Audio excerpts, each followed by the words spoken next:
Hello and welcome to my new island. Wait, video? Okay, same thing. If you're new here, hi, I'm Lex, and today we're going to be touring my Normcore Island. I actually finished this a little while ago, but I really wanted to get a custom map done for it. So, first of all, let's take a look at the actual island map. I'm just going to walk onto the beach here for convenience. Here is the island map. We're actually being visited by Red today, which is interesting, but there's the dream address. If you'd like to tour along with me, I highly recommend.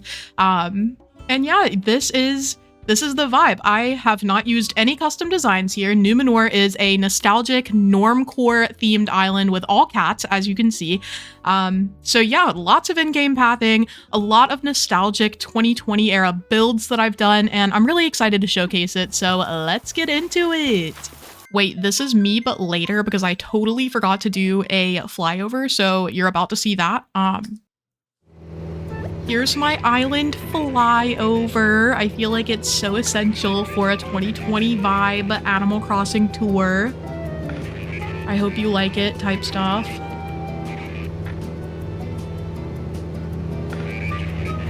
Okay, the hotel village are low-key ruining the vibe. This is an all-cat island.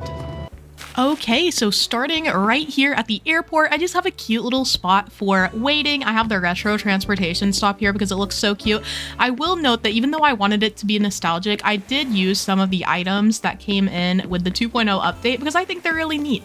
Also, even though I have all cats, because of the hotel now, we will have some other villagers visiting. Look at us matching hats. And you know what? That's okay. I don't mind the extra villagers. This is the first build I actually did on the island. It's just a little welcoming like entrance area. I feel like we were always doing little plaza builds and such, and I loved the color combo of green, orange, and yellow that day for some reason. So this was the first build, and this leads right up to resident services. So this is, the central point on the island. Then to the left here, I have a little like bicycle rental area because I really wanted one of those. I feel like everyone had one back in the day and they're still kind of popular. So I think this was really cute. Just beside the entrance, I have this really cute beachy area for Anka. So I have not completed HHP. All the villager houses are as they originally were, which I also think fits with the normcore aesthetic. I'm not gonna lie, I'm not mad at it. So this is Anka's little area. She is right on the beach. I felt like that matched her vibe, because she has the Egyptian themed interior.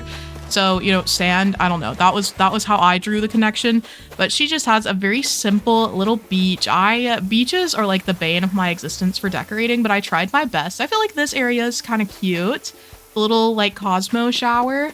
And then if you follow up the beach, we have the little lighthouse lookout back there, which I think is neat. And yeah, we have some restful areas for lounging because it is, after all, the beach and you're here on an island, you want that beach vacay energy. Another, perhaps the biggest build on the island that I did was this enormous rainbow hybrid garden. I wanted to use all of the flowers in the game because that was really important to me in 2020. Like, I actually bred all the flowers on my island. I did not get them from like Treasure Islands or whatever. I literally went and bred every single flower in the game when I first started. And I was so proud of that, bro. These are from Treasure Islands, by the way. I'm so sorry. I am cheating now, but this was one of my favorite builds. I'm not gonna lie. I tried to do like a gradient sort of rainbow here, and I feel like this is super nostalgic. I used to love having my little hybrid garden areas on my island, so that is what this huge swath of land is. I also, right behind Anka's house, had a little like bamboo garden here because I feel like that too was really nostalgic. I used to love seeing the builds people made, especially using these bamboo partitions. Such a neat item, and yeah, so that's why I made a little bamboo garden here. I really wanted to fit in as many of the older builds I could remember as I could. Then if you follow up through the hybrid garden, of course, I have a rock garden, an island essential, an Animal Crossing icon, the rock garden itself. And I put a little lucky cat in the middle because Why not? I love cats. This is a cat island. I felt like they would have a little cat shrine, essentially. Then on the beach here, I actually have this little like fish market going on. It's like a little fishing zone, and obviously, I mean, makes sense. I put a sea bass here because obviously every single thing we catch in the ocean in Animal Crossing is just a sea bass. And then up here, another very simple island design. I have another lighthouse up here, and people are like, why do you have two? And I was like, have you seen the coastline? Like, there are hecka lighthouses out there. So I think it makes sense, but, you know, let me know in the comments. We also have a little sand castle, very demure. I feel like this rock garden I really cooked with. I also just love the way it looks coming in from the hybrid garden, the terraforming in the background I really enjoyed. I really did want to make a lot of water features on this island, and I feel like we accomplished that for sure. Anyway, I'm really proud of this area. It's probably my, I don't want to say favorite on the island. I don't know, maybe. Also, I definitely did the rock garden last as an island build. If you don't know, if you've never done a rock garden before, definitely save it for last. Save yourself some agony because it takes forever to get them to spawn in the right place. Next up, I have this lead up to the museum. This is almost a one-to-one replica of a build I had on my original island, my first ever island, Rivendell. I had a lead up like this to the museum, a one-by-one replica in terms of the terraforming, by the way. I definitely didn't have it designed exactly like this. All the fossils and stuff I added on this one, even this big megalo fossil, I just thought it was cool. You know, we all need some of that. And then over here, there is a lookout for the terraforming over the rock garden. I think this area turned out really natural, which is what I wanted.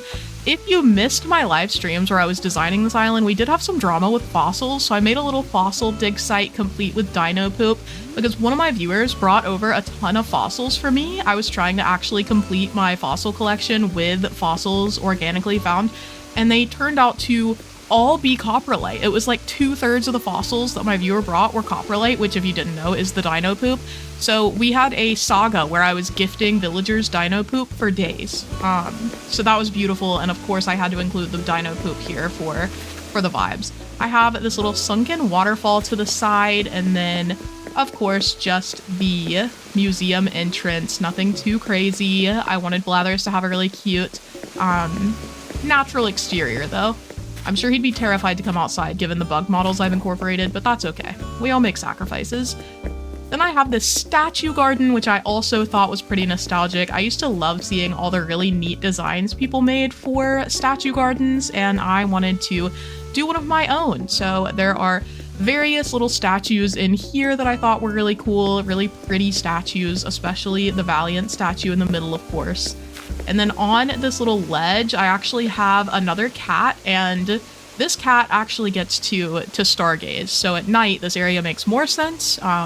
Right now, the cat is just looking at the blue atmosphere, I guess. But we love it. We love it. Over here, this is one of my favorite like micro builds I've ever done. This is my little pottery shop, my pottery stand. And of course it has gyroids working and gyroids on display. Look at the little dog gyroid. But I love this. I was so scared about the little space I had. It turned out perfectly though. It turned out exactly how I imagined it. So there is my little pottery stand, and then of course it's very convenient that Red is visiting. I did not plan for this, by the way. I did not like time travel until I found Red. This is just random, he's just here. But yeah, this is Red's little like lead up. He has some art on display, of course. Wow, it's really convenient for this build that he's here. But yeah, that is the secret beach, very casual. Here is the campsite. I did make sure to amiibo someone in. This is not random. This was intentional. You can try to guess who it is if you'd like. Just drop your guesses in the comments. If any of you get it right, I will tell you. But yeah, I wanted this area, again, to feel natural. It is a very small build. I also transplanted this entire build from the other side of the secret beach. So this was originally where the statue garden was. And I was like, you know what? No, I want it to be closer to what we're going to see next, which is Tangy's Orchard. I just thought it would make more sense over there. So yeah, I moved that entire build after making it. Kind of impressed with myself. We also have this little mini campsite on the other side of the river. I wasn't sure what to do with this like tiny strip of land, and I was like, oh my gosh, it's never too late to just make another campsite. POV multiple campsites. And then if you go down here, this just leads to the rest of the island. We'll explore that way a little later, but this connects back to the museum as well. So like I have always done, I wanted to emphasize ease of travel on the island, and I just wanted to make sure that it was easy to navigate to get around the island without having to inconvenience yourself. Up here, I have a little juice stand. I guess it's a fruit stand. Generally, they have jam and stuff. Of course, it has a gyroid worker. But this, I wanted to border the orchard. So these are kind of the orchard and farmlands, I suppose. I did add some of the actual crops. I just feel like they're neat. Also, I want to note, I said there were no custom designs, but you'll notice that the paw prints and there are some leaf designs around that are not in the base game. It's because I accidentally overwrote the custom designs that had those. So I just tried to replicate the clover and paw print designs that they automatically put in the game. These designs you see are all for my slumber island. So anyway, these are the only two designs that feature on this island, and they're just they're attempts at replicating the original designs that Nintendo provides, just for clarity there. Look, this little gyroid's so precious. I didn't even remember him. Anyway, he's running a little farmer's market here, right beside the orchard. All of the fruit is available in the orchard. I wanted it to be, I don't know, kind of realistic. I did add buckets and ladders and such. The butter churn is just for aesthetics. I don't know why anyone would be churning butter here specifically, but you get the vibes. And then of course a little seating area, kind of like a farm to table vibe. Then on the beach, if you were around for early Animal Crossing, you know that laundry on the rocks was all the rage. This is my laundry on the rocks area. I think laundry on the beach is just very aesthetically pleasing. It all comes together so well. I also have another little fruit stand here for additional farm to table vibes. Tangy has the audacity to be thinking right now. That's crazy. Oh, she's gonna ask about her catchphrase. Okay, hold on. Okay, never mind. She's asking if she should change it, but I like her and I'm gonna say be yourself. I love her. She didn't seem happy about changing it. I can't believe Kiki was bullying her. Oh, she just changed clothes right in front of us. The football jersey she was wearing was a gift, and I just let her keep it. Like, it was a gift from another villager, and I let her keep it because it matched her coloring so well, like the green and orange. Anyway, then I have a little plant stand here. I wanted to keep the beaches fairly simple. They were not like a priority for me when I was building this island, but I think they still came out pretty cute. But yeah, here is Tangy's little house area. I feel like giving her an orange grove is... It makes sense. That's why so many people do it. You know, she's Tangy. She's a little orange. She's a tangerine. Yeah, here is Raymond's house up next. So we're going from the farmlands back into the main part of the island. Raymond here, he always gives me like author vibes. So I gave him like a little newspaper / magazine stand that he has an assistant running here. And a cat bed because it's Raymond. So there we go. That is his little like shop. This is where the incline leads to from the campsite, by the way. So you can get from here down to Raymond's house. And if you didn't notice on the map initially, this is a cat-shaped pond. So we put copperlight here to make the cat butt. You know, do you get it? Chat was insistent that I include a little cat butt for this cat and that it be copperlight buried there. So it's poop buried in what is a cat butthole. That's weird now that I say it, but let me show you the map so you can see the cat-shaped pond. It's right under my name. If my name could go, there we go. So yeah, we have a little cat pond beside Raymond's house. I wanted to leave it there and I was like, who would have a like pond shaped like themselves? Obviously Raymond. Obviously it would be Raymond. He has such an ego, you know, after the 2020 shenanigans where people were spending like real actual money on him. And here we go. To the right here is a little hybrid spiral garden. I used to love seeing these, so I wanted to include this as like a butterfly, kind of elegant little flower garden. I don't know. But these little spirals used to have us in a chokehold, so I included that. And then down here is the ugly villager graveyard. You can't really see the three down there, but it's Rodney, Jambette, and Barreled. And then on the left is Harry, and on the right is Al. It's just ugly villagers, you know? That's all we need to talk about with that. Then I have a little apiary here with a windmill. These are just my bees. They're my bee collection. This is my house. I wanted to keep it fairly simple, but I still wanted it to match the area around it, hence the green. And then I have these cutie patootie little builds around it. So I have my own miniature farm because I'm so sustainable out here. And then I have this little seating spot. Also, I'll have you know, if you visit the dream yourself, you'll get to have one of these because obviously we need a glow stick if you're going to be touring the island. So just so you know, that will be available for you in the plaza area. Here is my little park in front of my house. I'm just raising the property value on my home, you know, but this is a little cat park, hence another lucky cat. You can tell that I had a vibe with this island, me when I like cats. And behind my house is just a little like market. It's got some antiques to the side and then also a little like bakery happening. Obviously, these are also run by the gyroids. But yeah, I just wanted to fill this space in, and a little antique market felt like it would match pretty well with the island's vibes. Then continuing down to the right here, so right in front of my house, I have a cat neighborhood. This is all the boy cats except Raymond. So we have, the first house was Kabuki, and then we have Mo here. I put a little chess thing here between them, but honestly, Mo doesn't know how to play chess because he's just a little guy. Up on the cliff, then we have Rudy in this house and Bob in this one. I'm so glad I was able to find so many of the cats because they're really bringing it together. I've always wanted to have an all cat island because I love cats. I have my own. So this was just, it was healing. In front of their neighborhood, I do have a complete flower shop because just another island staple. You know, I was really trying to capture as many of the essential Animal Crossing builds as I could. And then on the beach, we have a little outdoor cinema. I love this. It's very simple, but I don't know. It matches. Then this side of the beach is just natural, just plants. And up here is a little Zen garden with outdoor baths. I love the outdoor bath item. It might be my favorite, just like individual item in the game. It's either that or the garden wagon. I don't know. It depends on the day.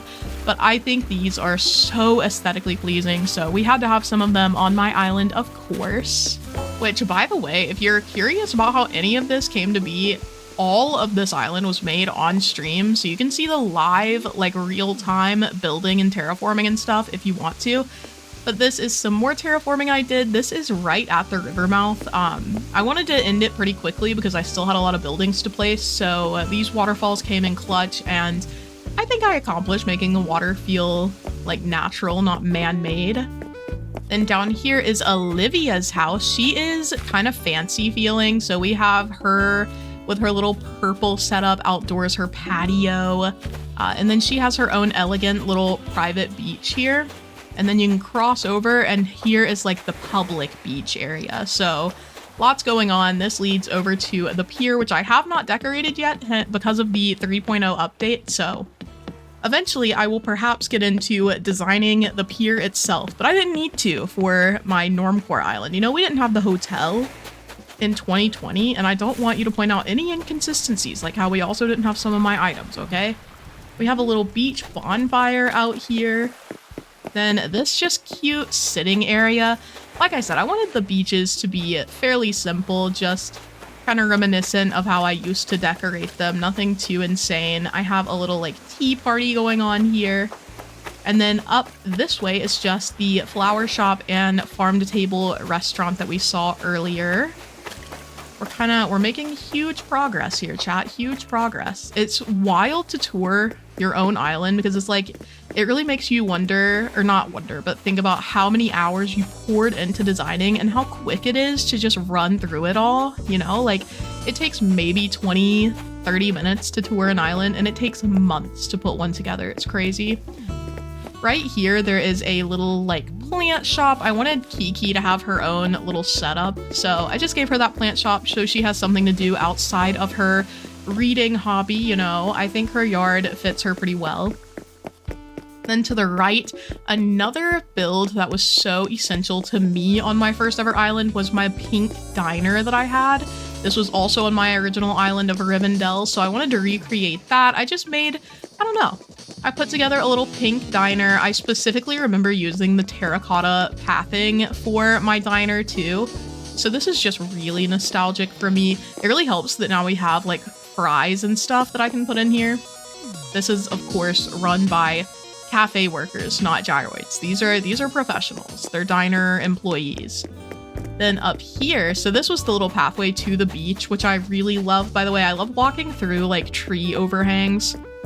Then here is Lolly's house, and Lolly is the owner of a very nice little cafe. As you can see, you can go upstairs too. There is some upstairs seating, a little cake display. She has a very nice, elegant little cafe going on. And this leads us to the shopping district. I actually want to go into the shops the main way, which is here. I really like the terraforming here. There are double inclines and this bridge.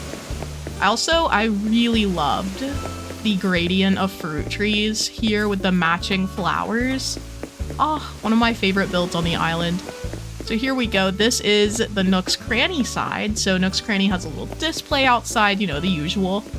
And then you can cross the bridge and you can kind of see how it goes from being like red, orange, and yellow to match the Nook's Cranny colors to being all red flowers and stuff to match Able Sisters. I love it. I think it came out really cute. Able Sisters has their own little display out here. This one's run by a garden gnome. I think I initially planned on replacing him with a gyroid, but who needs gyroids when you have that guy? He's so cool. Then we've got this, another little sunken waterfall build to, I don't know, I wanted the Able Sisters to have a really pretty place to come out and relax on their breaks from work. Sable deserves to see a whole sunken waterfall when she goes outside, actually. Before I forget, here is the custom map that I commissioned by Nina.tries on Instagram. It's so cute. Nina, if you're seeing this, thank you so much for making this custom map. It has all the little areas on the island labeled for you. Well, not all of them, but most of them, so that you can go and explore and make sure you don't miss anything. And we're gonna head over to see my little house. I have not explored the inside yet, so let's go take a look. I was low-key worried I'd have roaches, but I do not, in fact, have roaches. We are so back. I did decorate this house without getting a lot of items in advance. Like, I was decorating purely with stuff from storage, so if the rooms feel a little random at points, that's why. But this is my living room. I think it turned out cute. I'm pretty happy with it.